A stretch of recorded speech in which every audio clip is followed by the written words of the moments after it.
My daughter-in-law looked around my kitchen the way an appraiser looks at an estate sale, and 3 weeks later she told me I'd be more comfortable somewhere with proper supervision. I poured her another cup of tea and said that sounded sensible. What she didn't know was that I'd already been to see a lawyer on Bank Street, and the papers she thought she was about to win were not the papers that mattered. Good afternoon, my dears. It's Helen here again. Thank you for sitting with me a while. If you'd be so kind, give this video a like and stay with me to the end, and do tell me in the comments which town or city you're watching from. I love seeing how far these stories travel all the way across this big country of ours and beyond. My name is Dorothy Whitfield, and I have lived in the same house on a quiet street in Kingston, Ontario for 43 years. I want you to understand what that number means before I tell you the rest. 43 winters of shoveling that front walk. 43 springs of the lilac by the side door coming back, whether anyone tended it or not. My husband Stanley and I bought the place in 1981 with a mortgage that frightened us both half to death, and we paid it off slow, the way people did then, one frozen January at a time. I picked the color of the front door myself, a deep barn red. Stanley said it looked like a fire hall, and I told him that was rather the point, that a house should look like somewhere warm you'd run to in the cold. Stanley passed 2 winters ago. February, the way men of his generation seem to go. In the worst month, quietly, in the recliner he refused to let me replace.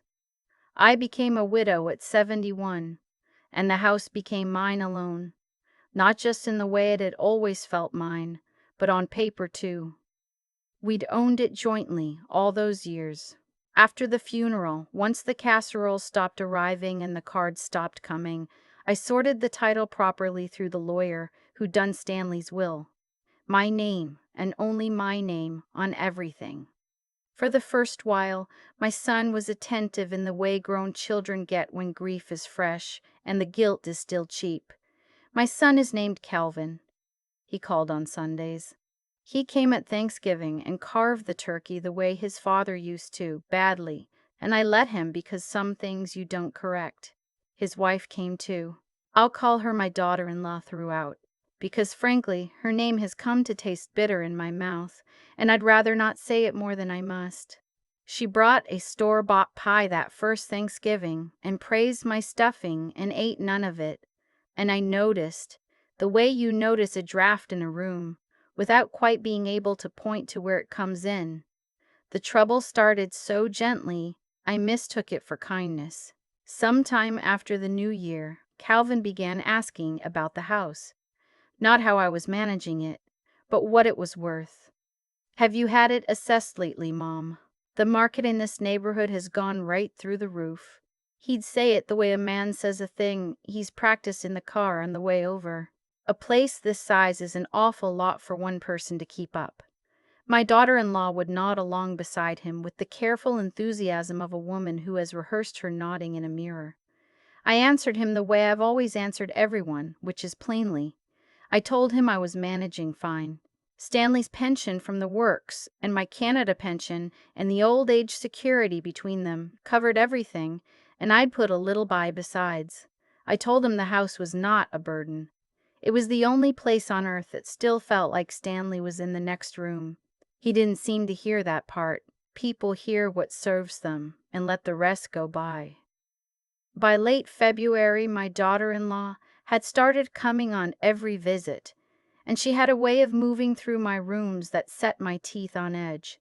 Slow, measuring. She'd stop at the front window and look out at the yard, 1/2 acre of it, more than most in town, and she'd say, "This really is a wonderful lot, isn't it?" in a tone that had nothing whatsoever to do with the lilacs. She opened my hall closet once, just opened it and looked inside, and closed it again and never said why.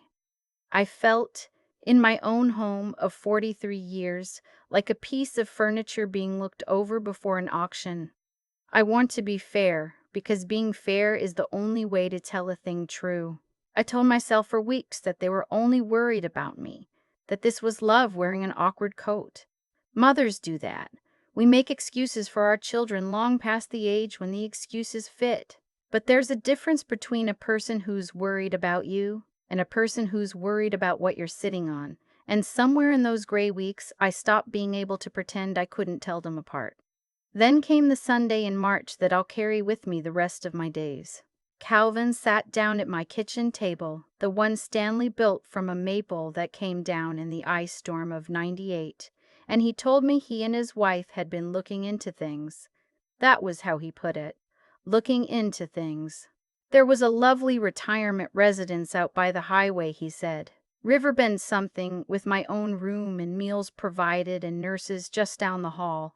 And the house this size, at my age, on my own, it just wasn't practical anymore. He'd had it valued. He thought now was the time to sell, with the market the way it was, before something happened, before I had a fall, before. He didn't ask me. I want you to hear that. He didn't ask whether I'd like to move. He told me I would be moving, and he told me he'd be handling the sale. And my daughter-in-law sat beside him with her hands folded in her lap, already wearing the face of the reasonable one, and she said, "We only want what's best for you, Dorothy." And the dreadful thing, the thing that frightened me more than the words, was that I think some small rotted part of her believed it. That's the worst kind of lie there is. The kind the liar has told herself so often it stopped feeling like one. I looked at my son. I looked at the maple table his father made with his own two hands. I looked at the barn-red door through the window and the lilac just starting to bud beside it, and I said nothing at all, not one word. But somewhere down underneath where they couldn't see, something very old in me, something I'd half forgotten I owned, went very quiet and very still and very awake. Because here is the thing about being underestimated. I let it happen for years. It's restful, in a way, being thought of as a harmless old woman. But I had run a household and a husband and 40 years of keeping a family fed and clothed and out of debt. And I had buried both my parents and nursed my sister through her last illness and outlasted a man I loved for 50 years. And I was not, whatever my son had decided, a problem to be filed away by the highway. I just hadn't bothered to mention it lately. After they left that afternoon, I sat at the table until the tea went cold and the light went gray and the streetlights came on. I didn't cry. Stanley used to say I had the temperament of a January morning, and he meant it kindly. I just sat and let the cold of the thing settle into me, the way cold settles into an old house, finding every gap. And then I did what Stanley always did when a problem was too big to feel his way through. I broke it into pieces. What's the trouble? What are the facts? What can be done? The trouble was plain enough. My son had decided I was an asset, to be liquidated rather than a mother, to be kept. The house had stopped being a home in his mind and become a number, and the number was worth more to him with me out of it. The facts were these. I was 73. I was a widow. My sister was gone. My parents long gone. And my dearest friend had moved to be near her own children out in Victoria. I had neighbors I waved to but didn't confide in. Calvin was my only child. But here was the fact my son had forgotten, or chosen to forget, the way you forget a thing that's inconvenient. The house was mine. Entirely, legally, beyond any argument. My name on the title and my signature required for anything to happen to it. I was not confused. I was not failing, and I had agreed to precisely nothing. That night I couldn't sleep, so I lay and listened to the house breathe around me, the ticks and settles of a place that's learned your weight on the stairs, and I thought hard about my choices. I could simply refuse, say no, plain and flat, and hold the line. But I'd seen the way Calvin talked to me that afternoon, patient and managing, and I knew a flat no would just be the start of a longer campaign. He'd come back, he'd bring documents, he'd bring his wife, and if those didn't work, I knew exactly what the next move would be. because I've lived long enough to have watched it happen to women I knew. He'd start using a particular word. He'd start suggesting gently to anyone who'd listen that his poor mother wasn't quite managing on her own anymore, that her judgment wasn't what it was. The whisper of incompetence is the sharpest weapon there is against an old woman, and I was not so naive as to believe my own son wouldn't pick it up if it got him what he wanted. So I made my first decision, lying there in the dark. I would not fight where they could see it. I would give my son exactly the mother he'd decided I was. Tired, agreeable, coming around to the wisdom of it all. I would let them think they'd won, because a man who thinks he's won gets careless. And while they were busy being careless, I would do what actually needed doing. The next morning I drove down to the public library, which has been my favorite place on earth since I was a girl who couldn't afford books of her own. I asked the young fellow at the desk for anything they had on property law in Ontario, on titles and transfers, and on something I'd only half a notion about called powers of attorney. He brought me a stack without asking a single question about why. God bless the discretion of librarians. I sat by the window with the radiators clanking, and I read for the better part of 4 hours, and I took notes in the little spiral pad I keep in my purse for groceries. By the time I left, I understood a few things I hadn't that morning. I understood that no one could sell my house but me. I understood there were things called life interests, where you could pass a property on but keep the right to live in it till you died. I understood there were protections under Ontario law for older folks that I'd wager Calvin had never once considered. And I understood I needed more than a library book. I needed a person, a lawyer of my own, one with no connection to my son whatsoever. I found her the old-fashioned way, in the listings, an office on Bank Street, real estate and wills and estates, and the line that caught my eye, elder law. A telephone from the library parking lot before I could lose my nerve, and the woman who answered gave me an appointment for the Thursday following. When Calvin called that evening to ask how I was getting on with the idea, I told him I'd been thinking it over, and that the residence by the highway did look rather nice in the brochure. I heard the relief come down the line, like air out of a tire. He told me I was being very sensible. Sensible. I thanked him for his concern the way I always had, and I said good night, and I sat a while in Stanley's recliner, which I have never once moved and never will. And I thought, my boy, you have made a mistake. You don't even know you've made. You've taken my quiet for surrender. The lawyer's name I'll keep to myself for her own privacy's sake.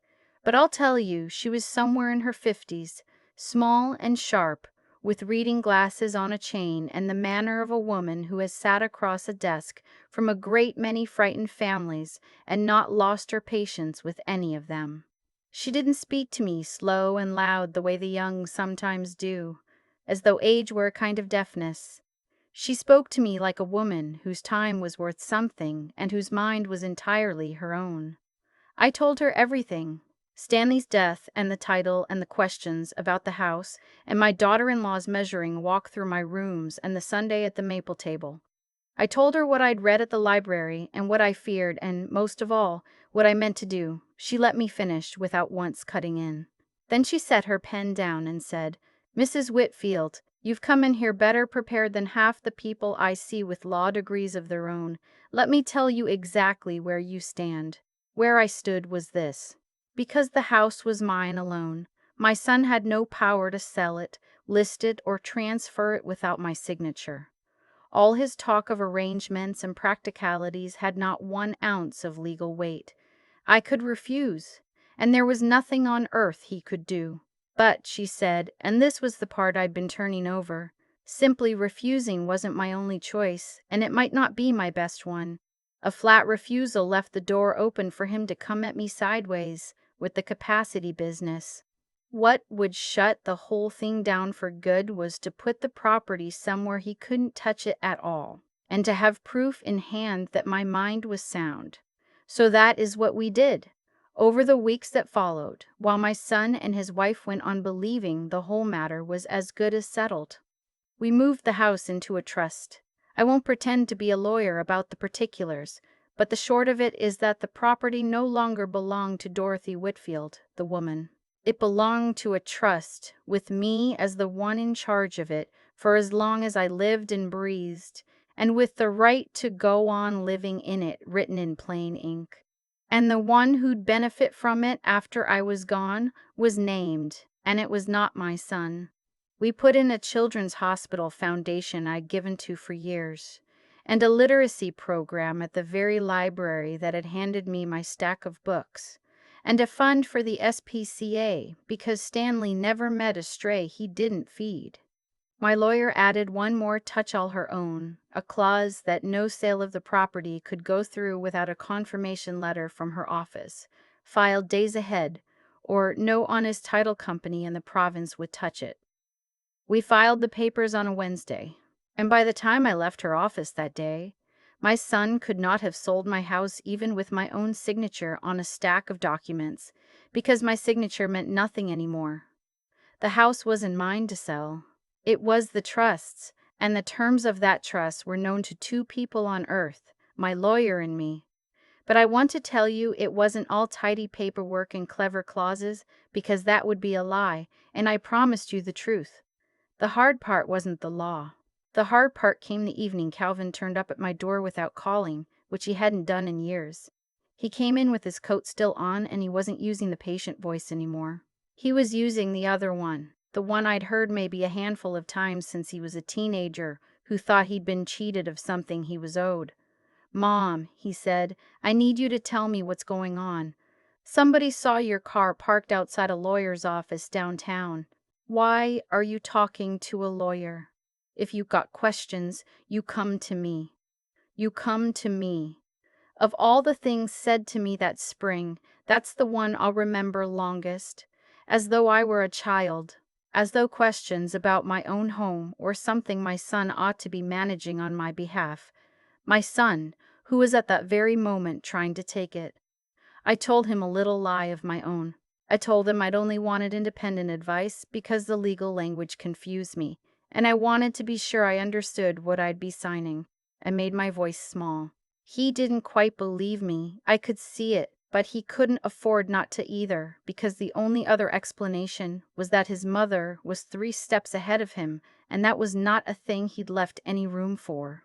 Then my daughter-in-law came in from where she'd been waiting in the car, and the polite mask came right off her. She told me, in the flat voice people use when they think their money's slipping away, that if I was getting up to anything complicated with the house, it could cause real problems for the whole family. She said family 2 or 3 times, in a way that plainly meant her. And then she said it. She said an older woman, living alone, making big legal decisions without her son's involvement. Well, that could raise questions, couldn't it? Questions about whether she was really up to managing her own affairs. There it was, the word I'd been waiting for, dressed up just enough to be deniable. I looked at her, and I looked at my son, who said nothing to stop her. And I said very clearly, "I'd like the 2 of you to leave my house now." There was a silence that I think startled all 3 of us. Then Calvin tried once more, hands up, the reasonable face sliding back into place. "No one's trying to upset you, Mom. We just want you protected." I told him I was perfectly well protected, thank you, and that I'd see them when there was something to see. And they left, and I locked the door behind them and stood in my front hall listening to that car back out of the drive. And my hands were shaking, and I let them shake. I won't pretend I wasn't frightened. I was 73 years old, and my only child had just stood in my living room and let his wife threaten to have me declared incapable. I made myself a cup of chamomile, and I sat in Stanley's chair, and I let myself grieve. And what I grieved for, I found, wasn't the house and wasn't the money. It was the boy I'd thought I'd raised, who it was beginning to look like had never quite existed. In the morning, I telephoned my old friend out in Victoria. She answered on the second ring, the way she always has in 40 years, no letting it go to the machine. I told her all of it from the start, and with her I didn't have to keep my voice steady or pick my words. When I'd finished, there was a pause, and then she said, "Dorothy, have you eaten today?" And I laughed, the first laugh in weeks. Then she said, "You've done everything right. You went and got a lawyer. You protected your home. And that business about your capacity, that's a threat, and a threat only has teeth if you let it scare you into doing nothing." She was right, of course. That's what 40 years of friendship is for. Someone who can say the thing you already know but need to hear in another voice than your own. She knew a woman through her church who'd done volunteer work with a seniors' rights advocacy group, and on her say-so, I called them that same afternoon. A kind man there spent the better part of an hour with me on the phone. He told me what my lawyer already had, that no one could touch my house without me. And he told me something new and useful, that the bar for declaring a person incapable in this province is a high one, that a woman who'd gone out and hired her own lawyer and understood her own trust documents and managed her own money was not a woman any court would find easy to call incompetent. The threat, he said, was almost certainly empty air. But just to put the matter beyond all doubt, he gave me the name of a doctor who did proper capacity assessments for exactly these situations. A bit of paper that would make any challenge from my son fall apart before it started. I made the appointment. And I want to tell you that somewhere in all of this, the dread that had been sitting in my chest like a stone since that Sunday at the maple table changed into something else. Not fear anymore, readiness. I had my lawyer. I had my friend on the line from the coast. I had the advocacy people and the doctor's appointment in the book. I had a trust my son knew nothing about, and a meeting coming that he thought was a formality and was anything but. They scheduled the signing for a Friday morning at the office of a real estate lawyer my son had hired, a man I'd never met. Calvin believed it was the day he'd finally close the sale and be done with the whole tiresome business of his mother. He'd found buyers already. A young couple, the way these things move when no one's checking the details, and they were coming with the money. My son's lawyer hadn't run a proper title search. He'd taken Calvin's word for who had the right to sell, and that, my own lawyer told me with the ghost of a smile, was going to make his Friday a memorable one. I dressed carefully that morning. I wore the good blue suit I'd worn to Stanley's retirement due 20 years back, which still fit because I've always been careful about such things. I carried my purse and a folder with copies of every paper that mattered. I'd slept the whole night through. I'd eaten my breakfast. And I will tell you plainly, I had never in all my 73 years felt more ready for anything. My lawyer was waiting in the lobby when I arrived, with a folder of her own under her arm, thicker than mine, every section tabbed in a different color. Calvin and his wife came in a few minutes after, dressed like people arriving at a party, which in their minds I suppose they were. They'd been celebrating for 2 solid weeks, I learned later. She'd told friends she was finally getting the house situation sorted. The house situation. As though I were a leaky tap. The young couple arrived last, the buyers, nervous and hopeful the way people are when they're about to spend everything they have. They brought their own lawyer and a bank draft made out for the price my son had set. We all went into the boardroom, and Calvin's lawyer took the head of the table with the air of a man who expected to be home for lunch. He began the way these things begin, asking me to confirm I was who I was, and that I owned the house at the address on the papers. I confirmed I was Dorothy Whitfield. Then I said, before we go any further, I'd like to introduce my own lawyer, who has a few things to add about the title. I watched my son's face do something complicated. My lawyer set down one sheet of paper. In a voice as even as a level, she explained that the property had been placed into a trust some weeks earlier, with me as the sole trustee for life, and that the terms required her written confirmation, filed days ahead of any closing, and that no such confirmation had been given because no such sale had ever been authorized by the trustee, who was sitting right there in her good blue suit. She laid the trust document beside the first sheet. She laid the title search beside that. And she laid down, last, the stamped confirmation from the land registry, dead in the center of the table where every soul in that room could read the date. The other lawyer read it the way a man reads his own mistake. Not surprised exactly, but sick with the particular horror of a professional realizing he didn't do the one thing he was paid to do. He'd never run the search. He'd taken my son at his word. Calvin stood up. "Mom," he said, and his voice had left the managing register entirely and gone somewhere younger. "Mom, what did you do?"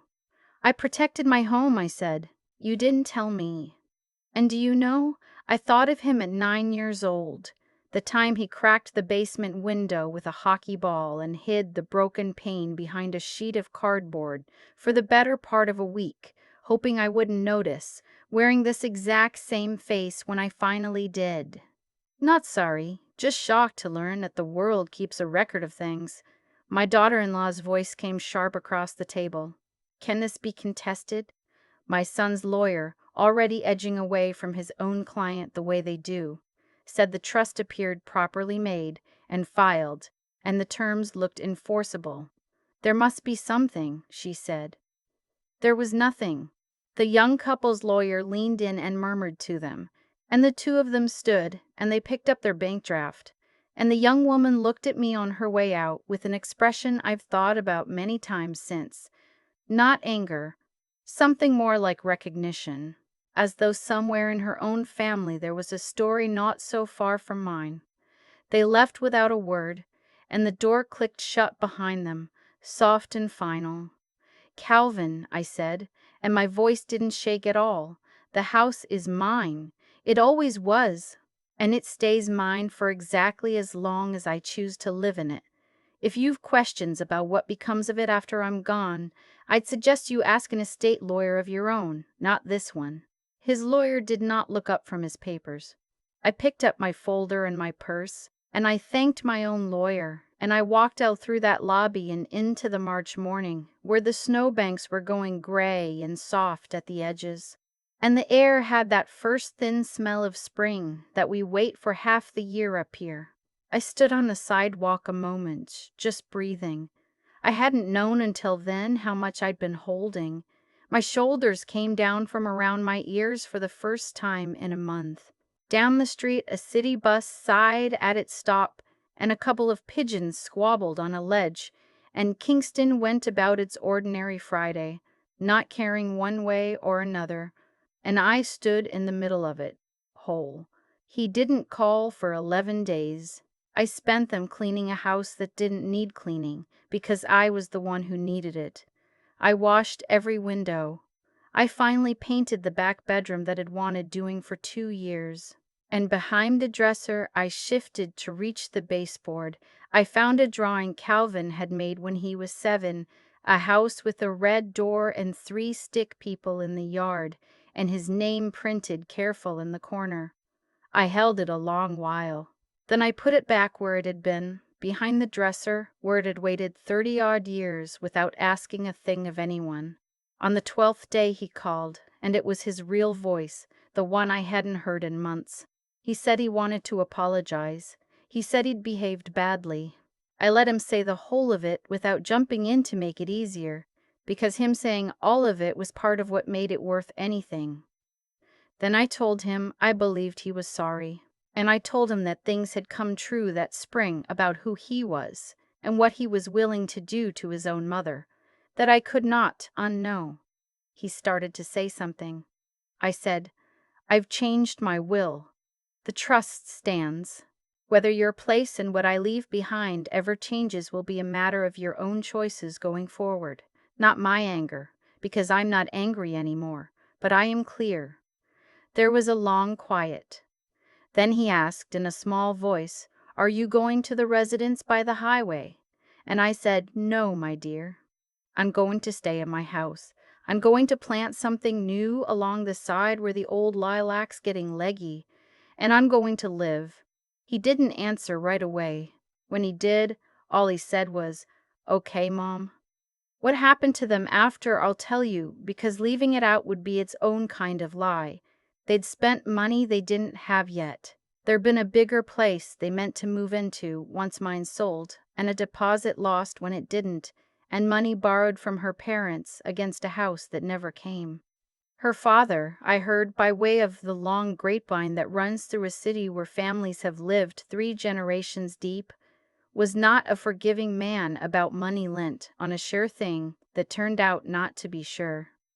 There were words in that house.